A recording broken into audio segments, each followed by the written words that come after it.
Hi and welcome to FedMail. Thank you for joining us on this Friday afternoon. Shabbat Shalom to you. I wanted to begin by talking about our recent trip to Israel. There were 10 of us from the Central Mass area who traveled with a JNF, Jewish National Fund delegation to do volunteer work.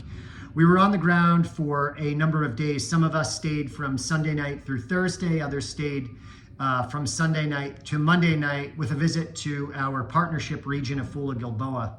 What an experience it was. We did volunteer work in communities that were affected on October 7th. We visited the site of the Nova Festival. What an incredibly solemn ground that was. We saw cars, thousands of cars that had been hit by RPGs, bullet fire.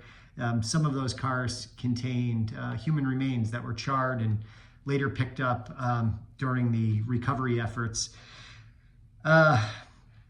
To say that it was sad would be an understatement, and I have to add that the morale in the country, I would assume, is at an all-time low, although I wasn't there in 1973 for the 73 war, but I suppose it could be akin to that in some cases.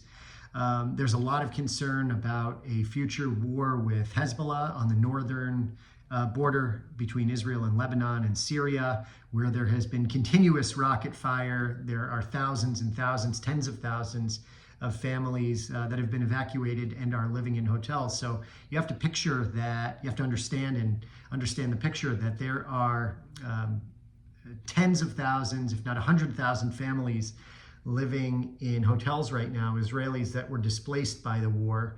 The government has to fund that. At the same time, the government is funding a very expensive war, and the economy has also contracted due to both the fact that tourism is down and you've got this war going on, so people aren't in their regular jobs, so efficiency and productivity is down. All of this coupled together, you can imagine, makes for a very challenging economic picture, but an even more challenging picture for the morale of the Israeli people. So for us to be there, I think, helped out in that way to show our support, show our solidarity. And while we were there, rockets were fired at central Israel. We happened to be in the Afula region that day, so we were out of the range of those rockets. But this is an ongoing situation. It's not like it just happened on October 7th and was over. This is ongoing, and of course there are 120-something hostages still being held in Gaza, and the operation against Hamas continues. So I'm glad we went, and I'd encourage you, if you're able to certainly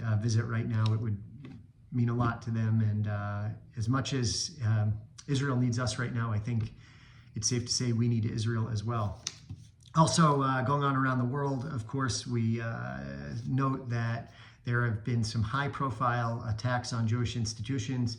Just this week, a Jewish school outside or in Canada was hit with bullet fire. There have been protests around the world. There's been a lot of attention on Israel's operation in Rafah, and I think I had mentioned it earlier in the week. There was concern over a strike that led to a fire among some of the tents at a refugee site there, and there was talk over whether or not Israel had done that inadvertently or if that was an intentional strike. And now it looks like maybe the fire was started by a secondary explosion from some sort of Hamas munitions. But nonetheless, in the fog of war, it's obvious that things are complicated and difficult. And oftentimes we don't get to the truth or the details until days, weeks, months after these events happen. But we're, of course, all praying for better days ahead, peace, safety, security, the return of hostages, the end of Hamas, and the end of this war. And hopefully everyone can get on living a productive, peaceful, and happy life, to say the least. We've got a lot going on in our own community this week. First and foremost is Beth Israel's 100th. What a wonderful celebration they have planned for this weekend. I look forward to seeing you all there. We also have a celebration for our Shaliach Dolev, who will be heading back to Israel soon, but we have a party for him, a going away party on the 4th. So look out for that. There's a ladies' night out, pre-Shavuot celebration.